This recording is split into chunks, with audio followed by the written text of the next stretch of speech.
Kuya Sai. Baka dahil nandito ako kay Kuya Dodong na sound? Okay na? Okay.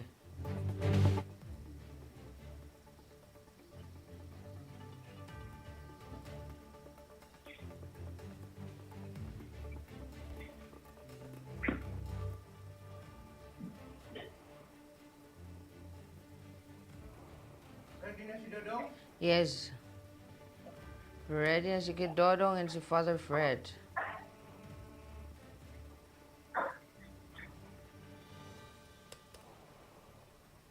Going live. Live.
Caritas News on the Go, the Social Action Network's news and public affairs online show featuring national newsmakers and our team Caritas from the 85 social action centers nationwide. Live at Caritas Philippines social media channels, Fridays 9 to 10 o'clock in the morning. Caritas News on the Go.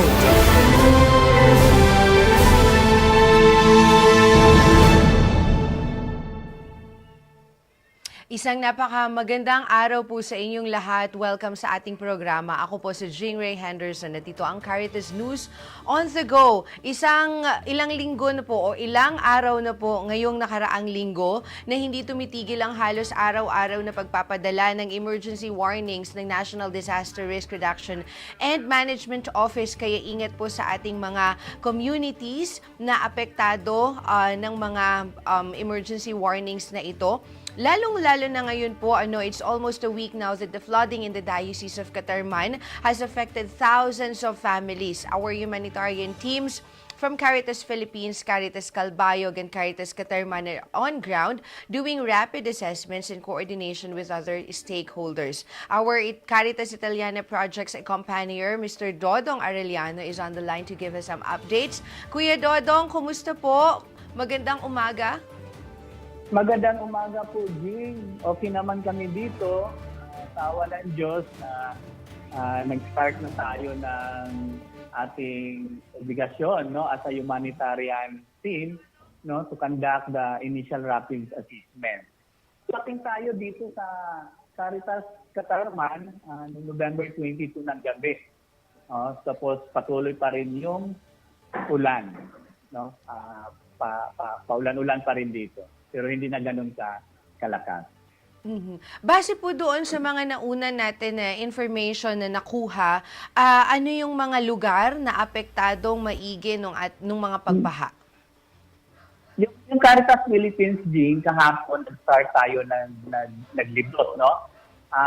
Nag-rely tayo doon sa Caritas Catarman, base doon sa provincial na ano yung priority na dapat natin i-assist. So, binigay sa atin yung Lope de Vega, Katubig. So, kahapon, nag-courtesy call tayo doon sa parish priest ng Lope de Vega at saka doon sa munisipyo. So, doon sa Lope de Vega, totally brand out pa rin, except doon sa sentro. Kasi priority muna yung sentro. So, yun muna yung may ilaw. Pero, the rest, blackout siya. Tapos, mga interior areas, not passable pa rin yesterday. Ang mga evacuees naman, unti-unti lang bumabalik doon sa mga kanilang bahay kasi nag-submerge na yung water. So, naglinis na yung mga families sa kanya-kanya nilang mga tahanan.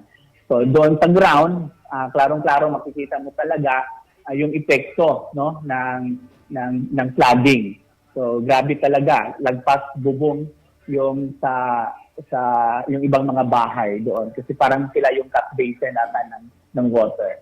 So then doon naman sa Katubig, so the same din, may mga areas pa din na hindi pwede pa mapasok dahil may mga tubig pa. So basta along the road, yun ang klarong-klaro yung epekto talaga ng water, ng flood. Tapos partially, may nabisita din tayo na 4 na barangay, part ng Catarman, pero nasa riverbanks naman sila. So, as usual, pag nasa riverbank, sila yung sentro talaga ng tubig, no, ng flood. At the same time, sila yung pinakabababa na level, no, ng lupa.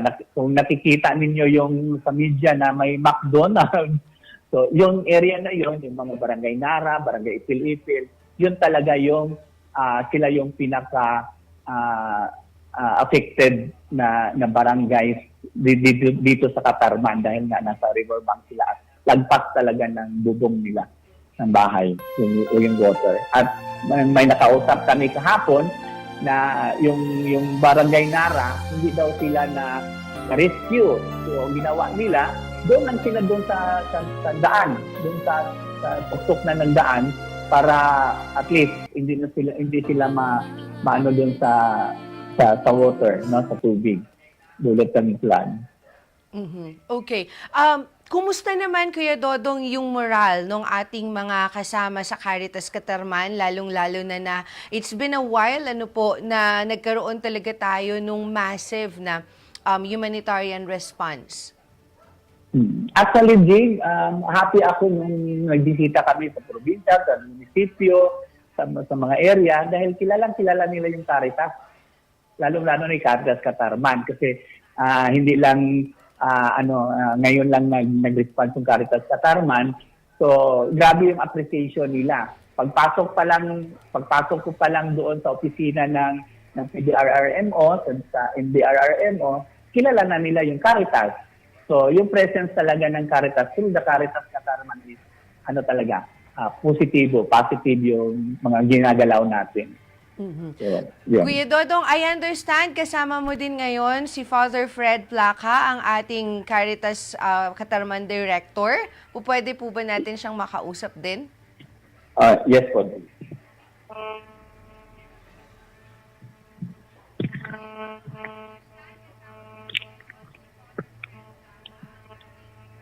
Good morning, Father Fred. Yes, good morning. And happy birthday! Yeah, thank you so much. Opo, ano yung birthday celebration natin, natigil because of what happened. Pero Father Fred, Yeah. kumusta po ngayon din ano yung mga plano ng Caritas Catarman? Are we going to conduct relief operations after the rapid assessments? Papaano po tayo doon sa ating stakeholder engagement din, especially with our government? Yeah, thank you. As of now, we continue with our monitoring sa mga municipalities and also receiving reports from our social action centers, mga parokya. And then secondly, ngayong araw is 10 o'clock yung typical ay nagtatawag ng emergency meeting for response to the victims of flooding in Northern Samar. Yun po ang mga initial na mga plano as of now. And then we will be also meeting, of course, the Caritas Manila, Caritas Philippines for the result of the assessment today, right after this interview. Opo. Father, how many families po ba do you have na a number or an idea kung how many families have been affected pagkatapos po sa side ng Caritas Catarman? Are we going, ilan yung tinitingnan din natin po na po pwede nating matulungan? Yeah, based on the report, meron tayong affected families na 79,165. And then, of course, we are still the final decision of those partner agencies who will be helping us. Firstly, yung Caritas Philippines, and the Catholic Relief Services is also coming today. And then from that, maybe we can also decide and propose anong mga priorities ng mga municipalities. Opo. Tapos ngayon po, Father, ano naman yung, kumbaga, kumusta yung coordination din natin with other Caritases na nandyan sa area po ninyo, especially sa region ng yung Calbayog, Borongan, Palo, Catarman, Maasin, and Naval? Yeah, as of now, wala pang masyadong coordination, but meron na kami, of course, mga text messages. Si Bishop Parques, nangumusta na sa amin sa Catarman. And then, of course, yung Calbayog is nandito sa akin ngayon with Caritas Philippines. And we're still waiting for Palo and other Caritases in our Eastern Visayas. And maybe within this week, we can connect with them. Meron lang challenge talaga ngayon sa internet connections in our area. Opo. Father, ano po yung mensahe ninyo sa ating mga kababayan na apektado ng mga pagbaha, lalong-lalo na ngayon na malapit na din po ang Kapaskuhan? Para sa mga affected families, affected ng flooding within our province, gusto namin ipaabot sa kanila na we are one with them in their suffering. With our Bishop of Catarman, Bishop Emmanuel Sanchez, we will try to do our best with our Caritas Catarman of how are we going to be of help in this time of need, especially for the upcoming Christmas celebration. Opo.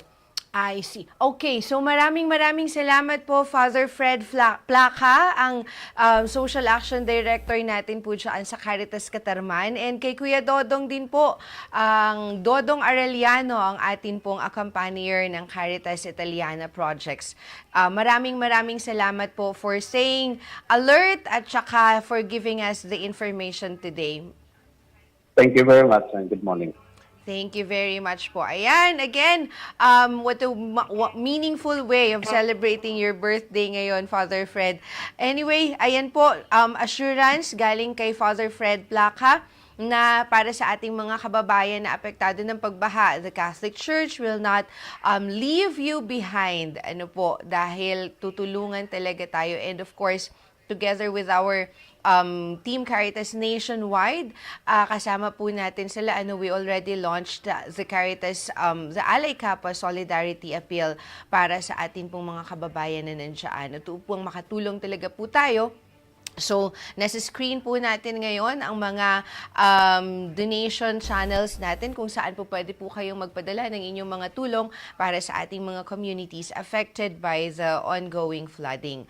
Maraming salamat pong muli sa ating mga teams na nasa social action centers, lalong-lalo na po sa Catarman at saka sa Calbayog na nandyan on ground na doing the rapid assessments and initial coordination with the different stakeholders. Magbabalik po ang Caritas News on the Go makalipas lang ang ilang paalala.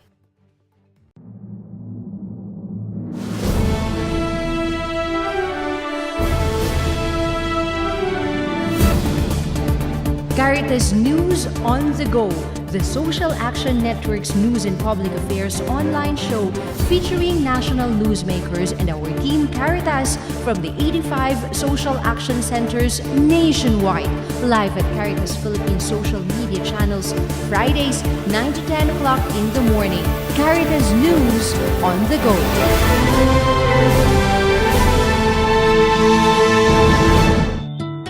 I can't feed 5,000, but I can feed one. I can't walk on water, but I can walk in the shoes of another. I can't turn water into wine, but I can turn a frown into a smile. Sharing what I have in my hands is the miracle that needs to be seen today. Every blessing I receive is a miracle that I can share. This is what I can share. This is my Alay Kapwa. Alay Kapwa, a flagship program of Caritas Philippines by the Catholic Bishops' Conference of the Philippines.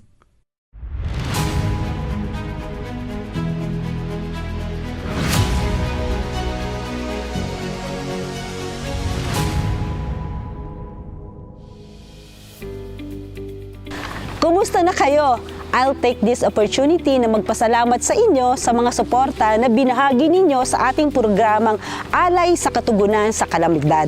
Itong nakaraang taon, tayo'y nakaranas ng iba't ibang kalamidad tulad ng Bagyong Odette, Agaton, Karding, Paeng, at may kasama pang lindol. At hanggang ngayon nga, patuloy pa rin ang pagbaha sa iba't ibang parte ng ating bansa. Dahil sa inyong suporta, mahigit kalahating milyon na tao ang ating naabutan ng pagkain, pabahay, kabuhayan, mga kasanayan at iba-iba pang pangangailangan ng mga pamilyang naapektuhan ng kalamidad. Muli, maraming salamat sa inyong pagmamalasakit, pakikibahagi at pag-alay kapwa.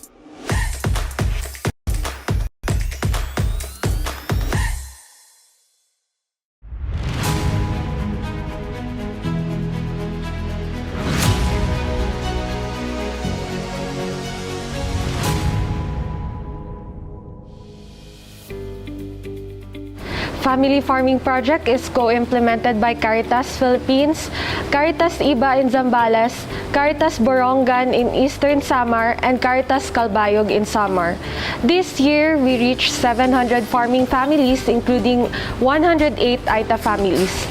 The project helps these families gain access to natural farming technologies, markets, and public and private support, improving their consciousness and technical capacities to address the persisting gap between the abundance of natural resources and widespread poverty in all three dioceses. I am Charlene Fernandico from Team Caritas Philippines. We invite you to support our food security and livelihoods initiatives through Alay Kapwa.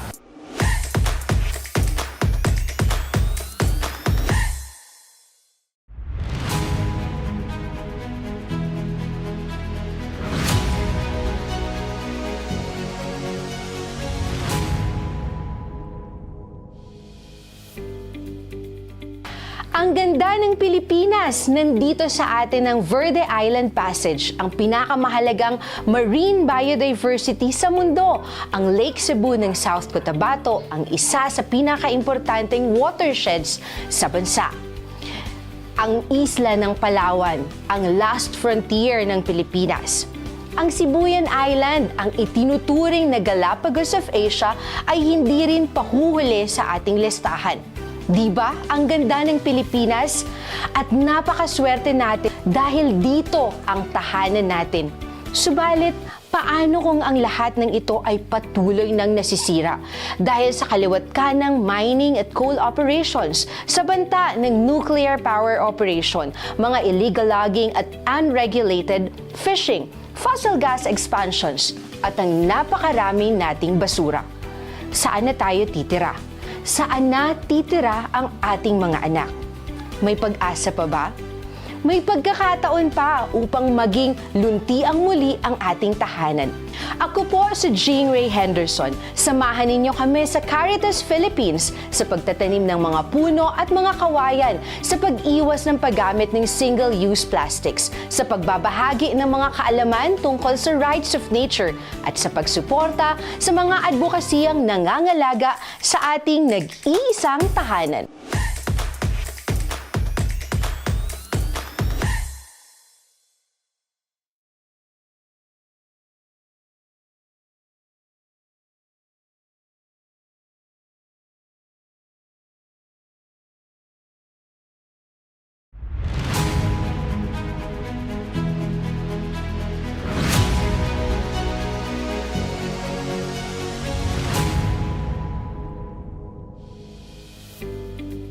Ang programa ng Justice and Peace ng Caritas Philippines ay nananawagan sa inyong tulong.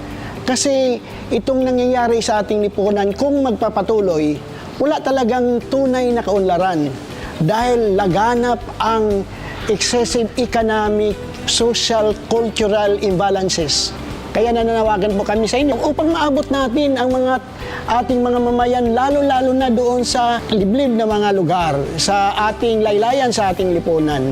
Gusto natin sila ay maabot upang mabago ang kanilang pagtingin at sila ay maengganyo to strengthen their moral and social responsibility upang sila makatulong sa ating pagbabago. Ako si Idil Guyano mula sa Team Caritas Philippines. Naway tuloy-tuloy ang inyong tulong upang magampanan namin ang aming layunin. Salamat at mabuhay kayo!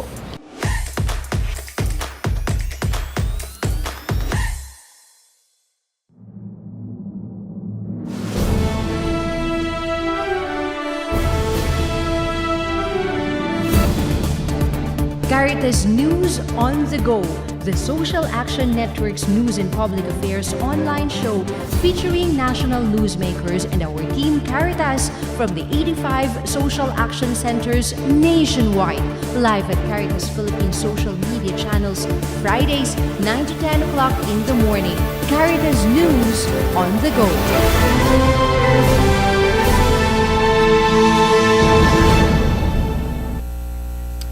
Through Caritas Internationalis, we were informed of the death of Isam Abedrabo, a dedicated pharmacist at Caritas Jerusalem since 2019, stationed at the Gaza Health Center. Originally from the Remal area in Gaza City, Isam had sought refuge in what was deemed a secure location, Nusriat in Wadi, Gaza. At 35 years old, Isam, a widower and father of 3, tragically lost his life alongside with his 2 sons in a devastating bombardment. Miraculously, his 3-year-old daughter survived. The destruction extended beyond Isam's family. The same building housed numerous civilians, including his mother's sister and brother, and all of whom perished. Other family members and residents remained trapped under the rubble. Our thoughts and prayers are with the affected families during this heartbreaking time. We extend our deepest condolences to the grieving families, and we invite you, everyone, to pray for the departed souls.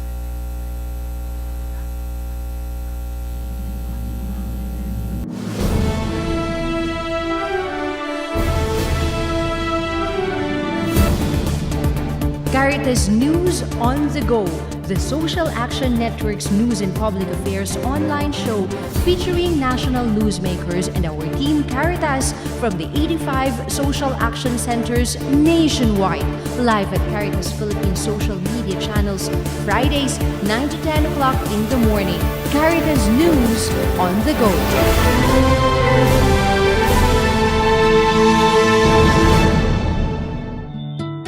I can't feed 5,000, but I can feed one.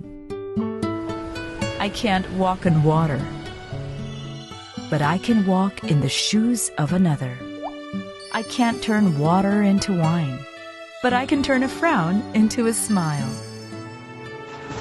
Sharing what I have in my hands is the miracle that needs to be seen today. Every blessing I receive is a miracle that I can share.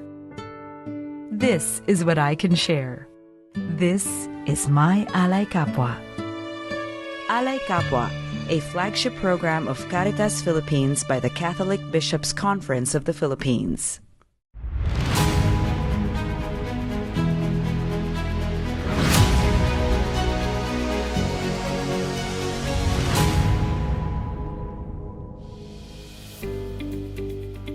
The Alay Kapwa Community Schooling is a program of Caritas Philippines in partnership with Unilove Foundation, Center for Integrated STEM, Diocese of Novaliches, and Magna Anima Teachers College. Our main goal is to provide education, employment, and skills trainings to our out-of-school youth. We aim to give them a better future with this program. Currently, we have 95 students, 48 junior high school, and 49 senior high school. I am Benjamin Custodio of Team Caritas Philippines. We are inviting you to support out-of-school youth through Alay Kapwa Community Schooling.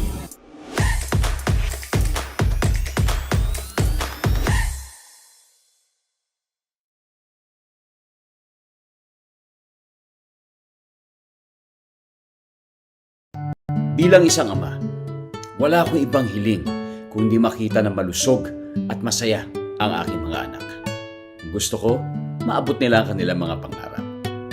Alam kong ito rin ang nararamdaman ng bawat magulang. Maraming magulang ang hindi masuportahan ang pag-aral at pang-araw-araw na pangangailangan ng kanilang pamilya dahil sa karamdaman o dahil sa kawalan ng oportunidad. May magagawa tayo para tulungan sila. Sa pamamagitan ng Alay Kapwa Expanded Fund Campaign ng Caritas Philippines, tinutulungan natin na maihatid ang 7 programa ng Alay Kapwa sa mas maraming pamilya sa bansa. Anumang makakaya, biyaya sa iba. Ito ang ating Alay Kapwa.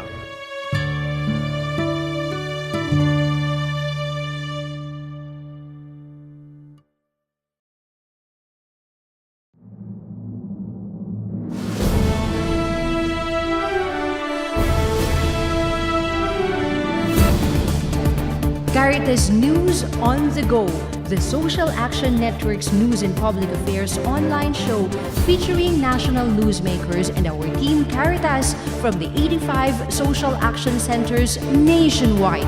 Live at Caritas Philippines social media channels, Fridays 9 to 10 o'clock in the morning. Caritas News on the Go.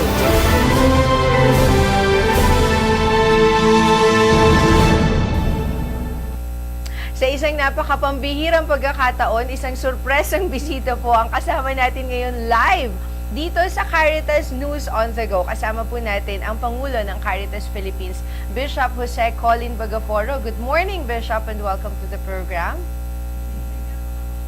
Good morning, everyone. Good morning, Jing. Good morning sa ating mga listeners at saka good morning din, lalong-lalo na sa lahat ng mga social action centers na kasama natin sa Federasyon ng Caritas Philippines. Ayan, may federasyon na pala tayo ngayon, Bishop. Pero, Bishop Colin, ano po, kasi nitong mga nakaraang araw, sabi nga natin po kanina sa kausap natin si Father Fred Placa at saka si Kuya Dodong, ang daming mga pagbaha na nangyari po dyan sa Catarman. Ano po yung ating solidarity message para sa mga affected communities? Yes, no, ibig naming ipaabot ang aming pakikipagkaisa sa Diocese of Catarman. Napakaraming mga lugar sa kanilang diocese na napinsala sila ng baha. Palagay ko pati kanilang mga tanim ay nasira at maraming mga nagkaroon ng evacuations, ano. So ipinapaabot namin ang aming pakikipagkaisa sa inyo kasama ng aming mga dasal at wag po tayo mawalan ng pag-asa. Ang Caritas Philippines po ay handang tumulong at katunayan ay nagpadala na kami ng konting ayuda sa Diocese of Catarman. Manalangin tayo at huwag tayo mawalan ng pag-asa at ang Panginoon ay kasama natin sa lahat ng panahon. Opo. Bishop, just to shift a little doon sa ating mga pinag-usapan na una, Caritas Philippines will also be doing an impact evaluation po ngayon nung ating mga ginagawa implementation ng ating mga proyekto with our dioceses. And this is sort of the first time na yung ganitong proseso ay ginagawa natin. Sa leadership po ninyo, bakit yun yung direksyon na tinatahak natin ngayon? Well, importante na magkaroon tayo ng assessment, magkaroon tayo ng evaluation. Importante na magkaroon tayo ng balik-tanaw, tingnan natin kung ano na ang ating mga nagawa, ano na yung ating serbisyo na ipinaabot sa ating mga members, no? At kung tayo ba ay tumutugon sa kanilang mga pangangailangan at sa tawag ng panahon, at saka makapag-look forward tayo, lalong-lalo na in the spirit of the Synod on Synodality. So gusto nating quotation mark i-match yung ating programs at saka yung ating services na unang-una tamang tugon sa pangangailangan ng ating mga kababayan at tamang direksyon ayon sa panawagan ng ating simbahan ngayon, lalong-lalo na itong Synod on Synodality. Maganda po na nakikita din kasi natin na hindi lamang yung usual na evaluation ng mga programa yung ginagawa natin, kundi yung as an organization, how we really impact not only yung dioceses natin, yung mga social action centers, but more so yung ating mga communities. Kasi like ngayon na meron tayong mga humanitarian response, may 7 Alay Kapwa Legacy programs tayo, mahalaga na nakikita natin or nalalaman natin kung ano yung epekto nito. And one of the things, Bishop, na nakikita namin, na pinakita sa atin ng mga dioceses is yung sinasabi po na malaking epekto over the last 2 years specifically, yung capacity building na ibinibigay natin sa kanila through the Caritas Philippines Academy. Alam natin po na ang CBCP, pinangalanan ng academy na Learning and Teaching Institute of the Catholic Church. Ito pa din po ba yung magiging direction natin for the next, especially 2 years with your remaining term? Yes, yan pa rin ang ating magiging direksyon. At we will expand, no, yung ating programa on Caritas Academy. Hindi lamang yung ating mga directly kasama sa ating apostolate ministry ng social action. We will expand in a way that we will include already ang ibang mga pari, ibang mga lalo na ibang mga obispo, ano, at iba pang mga pastoral workers natin sa different ministries ng ating simbahan. We will open our program.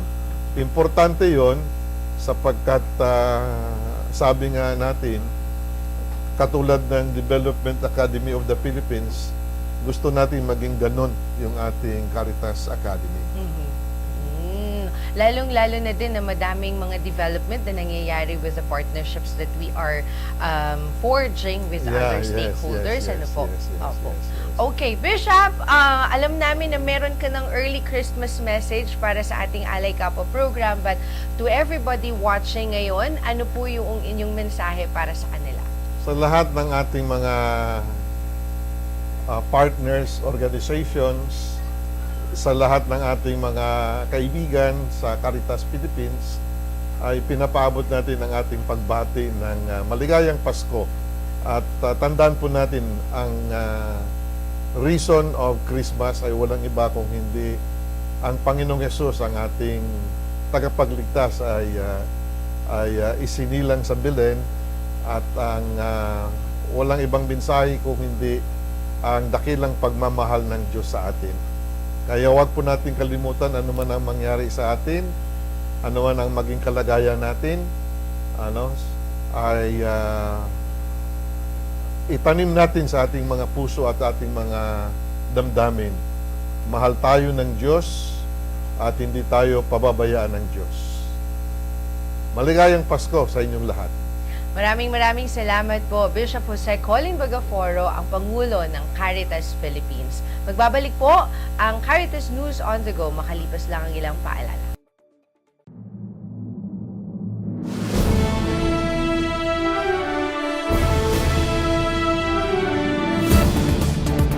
Caritas News on the Go, the Social Action Network's news and public affairs online show featuring national newsmakers and our team Caritas from the 85 social action centers nationwide.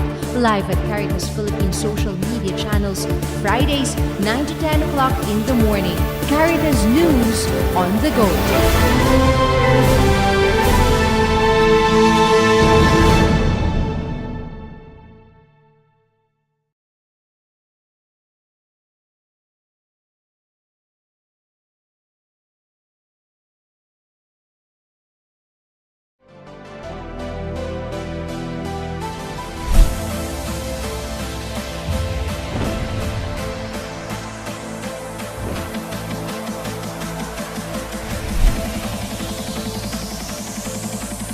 Isang makakalikasang pagbati ng maligayang Pasko sa inyong lahat. Ang panahon po ng Pasko ay panahon po ng pagpapaalala ng Diyos sa ating lahat kung gaano niya tayo kamahal.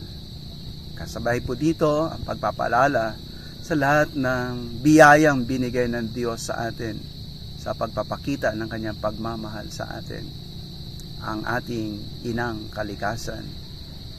Kaya po, ang Pasko ay panahon ng pagninilay natin.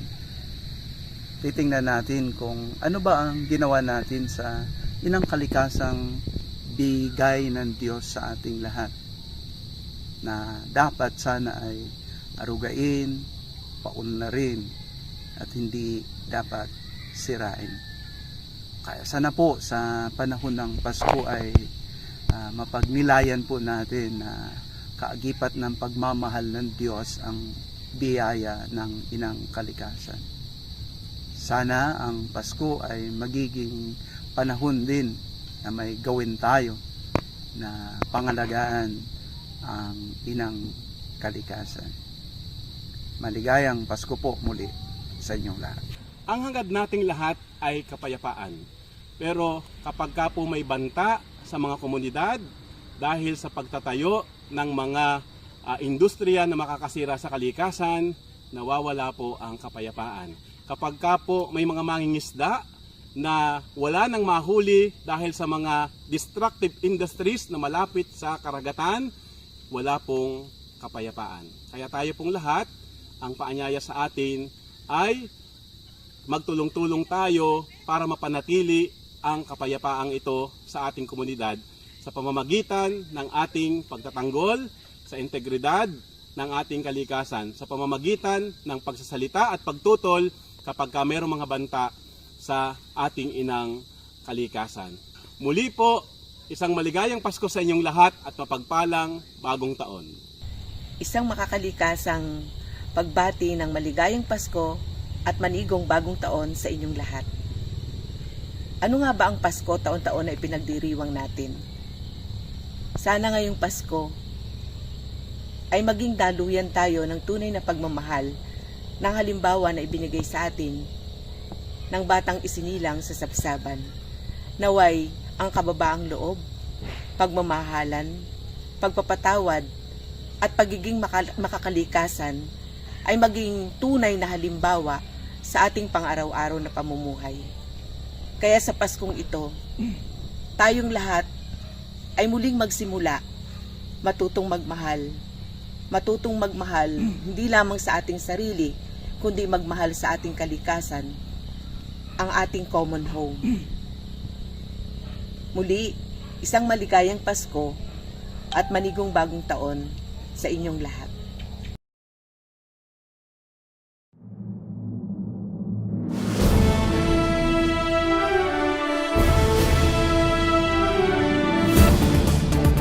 Caritas News on the Go, the Social Action Network's news and public affairs online show featuring national newsmakers and our team Caritas from the 85 social action centers nationwide.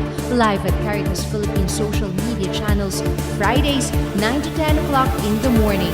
Caritas News on the Go.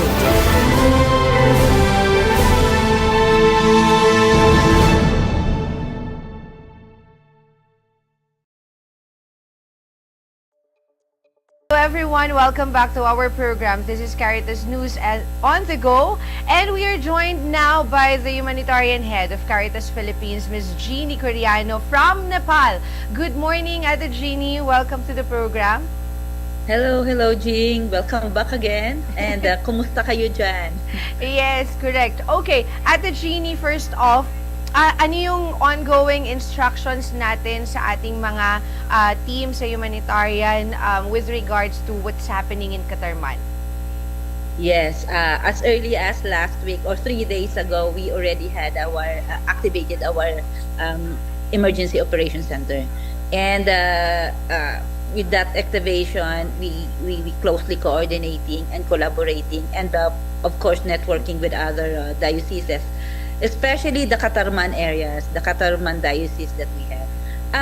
Currently, one of our staff from the humanitarian is there, si Dodong, and he's jointly doing assessment together with the Diocese of Calbayog and of course with the Catarman team per se. And we're also coordinating with other Caritas in the nasa country natin, like si Germany and of course the CRS. So nandun yung ating constant collaboration with them. And the instruction is that whatever the result of their assessment, they will share it with us and of course to disseminate the data, and whatever the result, that will be our actions in the next 24 hours or in the next 48 hours. So we are hoping na hindi siya ganun kalaki, kasi as of now, we already had our local appeal, and because of this massive flash flooding na nangyari dito sa Catarman because of the Sherman. I see. Okay. And we know that we have capable team and everything is in order. Ano po? Talking about what you are doing there in Nepal, mayroon po tayong 4-day Asian Regional Training on Monitoring, Evaluation, Accountability, and Learning, and being the focal also of Caritas Philippines and then the working group for Caritas Internationalis. You're facilitating with Caritas India. Kumusta po ito at papaano yung ano yung bago sa meal for Caritas Confederation? Okay, now this is quite important. This is very interesting because Shamray, hope you don't mind. We speak in our dialect. No. Actually, this meal is some kind of in an organization. It is somewhat na parang hindi siya nabigyan ng importance because all our organization is into in terms of monitoring, in terms of evaluation, accountability, and learning. It's always the program who's doing it. But it would be good that there's really a separate focal person or a unit or a organization or simply a role of someone who's also doing the meal. And you need to be focused. And this is really important also because considering that we have our CIMS. And in our CIMS, there's actually a meal component on it, and especially if looking into our strategic direction. So kung meron kang meal person with you, siya yung he is the clearinghouse. At the same time, he is the one doing the red flagging, doing the where are we now, doing the tracking, what will be our accountability on this, and what are the possible learnings that we can share to our stakeholders. So importante siya. And it's good that this training actually participated by more than 15, I think 15 or 15 confederation, 15 Caritas members of Asia, and they really participated and very active. And most of them are not meal. Kaya nga we have this very concept, very basic meal that we are doing right now. And yes, there's some kind of technicalities on it, but then again, as much as possible, we as the facilitator, we really tried our best na to make it more layman. Kaya medyo nahirapan din kami. But then again, yes, it's good, working tayo. Maganda ito yung meal na ito. And hoping na we're going to replicate this in Caritas Philippines Academy as well. Yes, kasi hindi lamang yung meal ay para dun sa ating program. It is also important that we do it as an organization kasi these are the, kumbaga, ito yung paraan natin para we would be able to always, pinag-uusapan namin kanina ni Bishop Colin yung tungkol sa impact performance natin, So, hindi lamang ito yung parang we talk about the programs, but in actuality, we talk also about the organization, the health of the organization. Aside from you, Ate Jeannie, sino pa sa Caritas Philippines ang mga kasama natin dyan sa Nepal? Okay, we have participants, Si Ava and Eden are participants here. So they were very active, and it's really important also for the program, especially not only in the humanitarian, but also on the other aspect of the Caritas program. And also with the finance, because meal is not only program, but also it needs to be collaborated also with our finance. Kaya ganun ang natin, in collaboration natin with the meal. Meal collaborates with the program and the finance and other support groups. So, because it's the part of our accountability component ng meal na. Yes, correct. Dahil hindi lamang program yung kinakailangang may maayos na meal system, kundi pati na din yung ating finance. Okay, maraming salamat, Ate Jeannie. Alam ko nakasama mo din ngayon ang ating bagong Caritas Asia Regional Coordinator. We are also being joined in the program by Shimri Mungrelfi. Maganda. Good morning, Shimri. Good morning. Good morning. Welcome to the Philippines. We missed you last time during the Typhoon Haiyan sa commemoration, but we are glad that you're here with us now. How are you in your new role as the Caritas Regional Coordinator? As you know, when there is a change and transition, there is always challenge as well as excitement. The challenge in terms of change by lole. There's always some kind of newness, something which is unknown, and then how do we take on? That challenge is there, but at the same time, excitement of the door for learning, door for knowing a lot more member organization which has not been interacted, also the challenges within the region as well as opportunity within the region. So it's a mix of, yes, challenges and excitement, and indeed I am very excited. I'm learning a lot about organization, about the Caritas Asia Foundation itself, and also about the member organization and how we can work together. Yes, correct. Shimri, I would like to ask, because DRR, Disaster Risk Reduction, is one of the strategic directions of Caritas Asia now. As per your initial coordination, initial feel with the Caritas member organizations in Asia, what do you think are the challenges still that we face, especially in light of the climate impacts and the ongoing humanitarian crisis that we are experiencing now in the region? I understand our region, which is one of the regions of the Caritas fraternity, is also a house of various types and kinds of disasters. But at the same time, while being challenged, I'm also very glad that we have wonderful member organization, and some of them are really skilled and experienced in addressing those different types of or unknown, unheard types of disaster.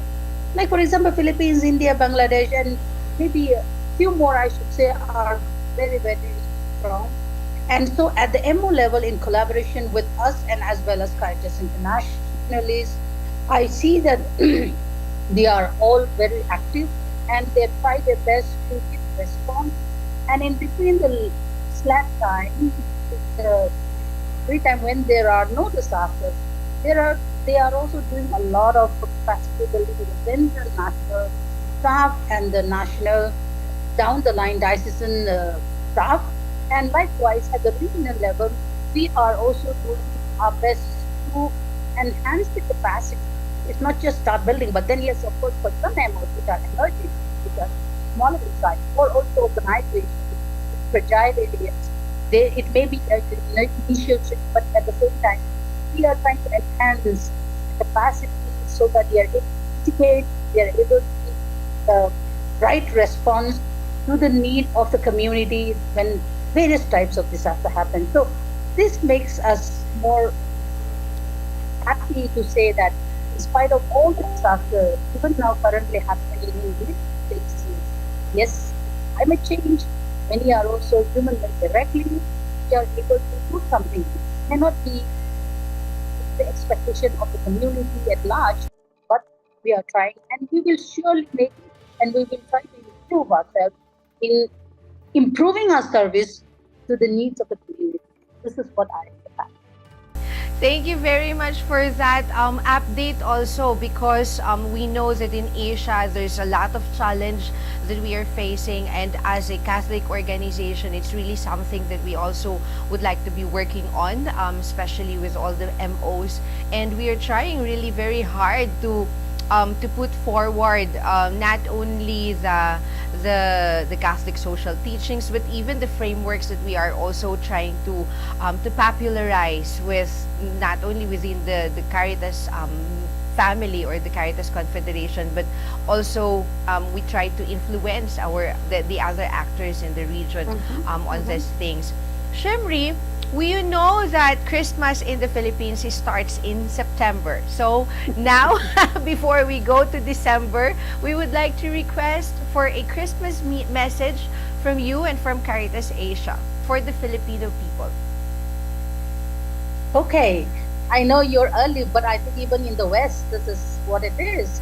And it's good to be in that mood because this is something great that we all expect.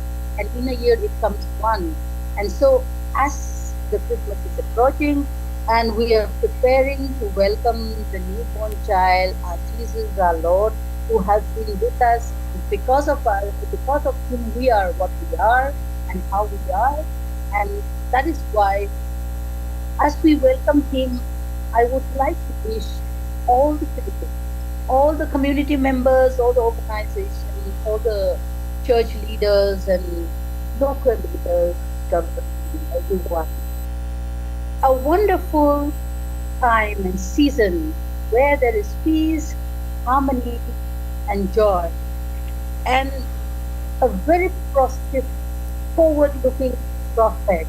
And may the newborn child bestow your country and your community with this kind of blessing, so that this year and the coming year will be a wonderful year.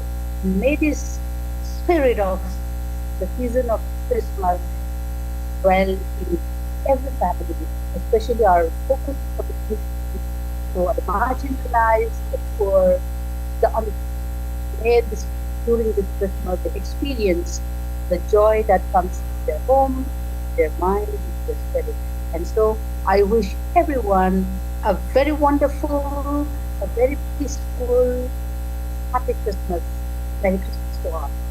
Thank you very much for giving Caritas Philippines the opportunity of speaking to you in our program. And we are hoping that you'll be coming to the country anytime soon, Shemri.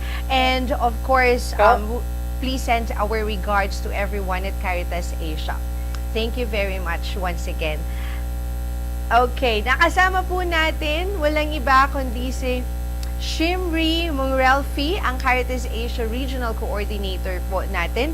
At syempre pa, si Ate Jeannie Coriano, ang Humanitarian Programs Head ng Caritas Philippines. Maraming salamat po sa patuloy na pagsuporta at pagsubaybay ninyo sa lahat ng mga Alay Kapwa Legacy Programs ng Caritas Philippines. At sa mga kay Dr. Velma dyan sa Bohol, maraming salamat po sa iyong donation for Caritas Alay Kapwa Expanded Fund Campaign. Thank you very much also to all our dioceses who joined the resource mobilization training that we did in Tagaytay several weeks ago para po doon sa ating nagpapatuloy na collaboration para palakasin pa ang ating resource mobilization. And of course, to all of our dioceses, we invite you para sa ating National Communications Executive Training Workshop o Training Course, December 4 to 8 po dito sa Tagaytay. At susundan po yan naman ng ating National Social Enterprise Summit, December 7 to 9, dito din po sa Caritas Philippines Academy. And of course, we would like to be able to share with you the joys of Christmas ngayon po, at saka syempre with all the blessings para magkaroon din po tayo ng mas maayos na bagong taon. Sa pangalan po ng aking mga kasama sa Caritas Philippines, lalong-lalo na sa Communications and Partnership Development Office, si Kuya Sai at saka si Kuya Leon, at sa pangalan din po ng ating Executive Director, Father Tony Labiao, and our President, Bishop Jose Colin Bagaforo. Ako po si Jing Ray Henderson, at ito ang Caritas News on the Go. This Christmas, let us bring the love of Christ to many Filipino families by sharing whatever we can to Alay Kapwa. Ano man ang kaya, biyaya sa iba. Ito ang ating Alay Kapwa. Sa lahat ng ating mga kapatid, maligayang Pasko po. Merry Christmas. Merry Christmas and Happy New Year to all. Merry Christmas and a Happy New Year.